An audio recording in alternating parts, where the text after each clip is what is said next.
안녕하세요, 욜로리아입니다. 밥 없는 양배추 쌈밥. 재료 먼저 알아볼게요. 두부, 닭가슴살, 고추, 양배추, 참치, 그리고 미나리는 선택입니다. 우선 양배추를 쪄주어야 해요. 양배추 잎을 떼어내주세요. 쌈밥을 만들 거라 잎이 큰 것이 좋습니다. 찢어질 수 있으니 양배추 결을 잘 보고 떼어내주세요. 떼어낸 양배추를 깨끗이 씻어주세요. 물에 소금 섞어줍니다. 냄비에 소금물과 찜기 씻은 양배추를 넣어줍니다. 전자레인지로 간단하게 익혀줄 수도 있어요. 뚜껑을 닫고 양배추를 쪄주세요. 양배추가 자꾸 떠서 뚜껑을 무거운 걸로 눌러주었습니다. 쌈밥을 묶어줄 미나리를 준비했어요. 쪽파를 준비해도 되고 묶지 않아도 괜찮습니다. 묶어주면 조금 더 안전하고 예뻐요. 미나리를 깨끗이 씻어주세요. 잎쪽을 깨끗이 씻어야 합니다. 짧아지지 않게 다듬어주세요. 다듬고 씻어줄 걸 그랬나봐요. 잎만 살짝 떼어내주세요. 쌈밥이 풀어지지 않게 묶어줄 거라 짧아지면 힘들어요. 물이 끓고 있습니다. 뚜껑 위를 눌렀던 볼을 치울 땐 조심조심. 뜨겁습니다. 양배추가 익으면서 내려갔어요.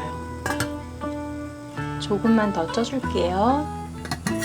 양배추가 맛있게 익었습니다. 너무 물러버리면 찢어지니까 이젠 찬물로 헹궈줍니다. 찬물에 담그고 찬물에 헹궈줄 거예요. 쌈밥을 만들 거라면 양배추를 큰 걸로 준비해주세요. 넓은 잎이 많이 필요하니까요.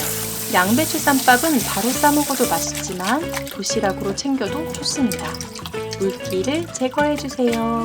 물기를 말린 후 마르지 않는 양배추는 키친타올로 톡톡 닦아주세요. 밥 대신 두부를 사용할 겁니다. 두부가 단단해지도록 소금물에 데쳐주세요. 1분 정도 데쳐주었어요. 미나리를 데쳐야 해서 물은 버리지 않았습니다. 다듬은 미나리 넣고 살짝 데쳐주세요. 찬물에 헹군 후 꽉 짜줍니다. 이것저것 넣고 더 맛있게. 청양고추, 홍고추를 준비해주세요. 길게 반으로 잘라줍니다. 홍고추 반개, 청양고추 1개. 작게 잘라주세요. 매운맛을 좋아한다면 청양고추 더 준비해줍니다. 매운맛 싫어하면 청고추로 준비해주시면 돼요. 고추의 매운맛이 지방 분해해줍니다. 홍고추 반은 어슷 썰어주세요. 생략 가능하지만 준비합니다. 닭가슴살 또는 참치를 준비해주세요. 닭가슴살은 깍둑 썰기 합니다. 참치는 기름을 빼주면 돼요. 물기 빠진 두부, 장갑 끼고 신나게 으깨주세요. 꾹꾹꾹 신나게. 주먹으로 꾹꾹꾹. 물기는 최대한 빼주세요. 쌈장 말고 두부밥. 된장, 다진 마늘, 다진 고추, 참기름, 매실청. 된장 1스푼, 매실청 2스푼, 다진 마늘 조금 넣어주세요. 참기름 1스푼 넣고 골고루 섞어줍니다. 으깬 두부에 다진 고추 넣어주세요. 만들어 놓은 양념을 넣어줍니다.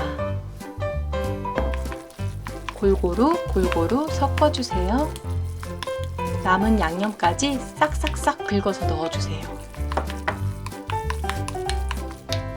짜지 않고 싱겁지 않고 그냥 간간합니다. 밥 없는 양배추 쌈밥 만들기. 준비 다 됐나요? 찐 양배추부터 준비. 두부밥 1~2스푼 올려주세요. 닭가슴살 또는 참치를 올려줍니다. 양배추를 접어 올려 말아줍니다. 두부밥이 나오지 않도록 조심조심 말아주세요. 밥이 없어서 배고프지 않을까 싶지만 양배추가 주는 포만감은 넉넉합니다. 참치도 맛있지만 닭가슴살이 씹는 맛을 더해줍니다. 양배추 잎은 큰 걸로 준비해주세요. 만약에 양배추 잎 크기가 애매하다면 양배추 여러 장을 조금씩 폭에 연결 사용합니다. 쌈을 마를 때 힘을 주면 찢어질 수 있어요. 그래서 조심조심 살살 말아주세요. 바로 먹을 게 아니라 풀어줄 수 있습니다. 데친 미나리로 묶어주세요. 어슷썰기한 홍고추 한쪽 꽂아주면 정말 예쁩니다. 묶는 과정이 귀찮다면 생략해도 괜찮습니다. 도시락통에 담을 때 꽉 차게 담아주세요. 그래야 풀어지지 않습니다. 밥 없는 양배추 쌈밥 나왔습니다. 집에서 먹을 때는 손 씻고 바로 싸서 먹어요. 도시락에 담을 때는 미나리로 묶어서 준비. 양배추와 두부, 닭가슴살의 만남. 냉장고에 두었다가 시원하게 먹어도 맛있습니다. 날씨가 더워져서 도시락으로 챙길 때는 너무 오래 실온에 두지 않습니다. 다이어트는 오늘부터. 그럼 여러분, 안녕!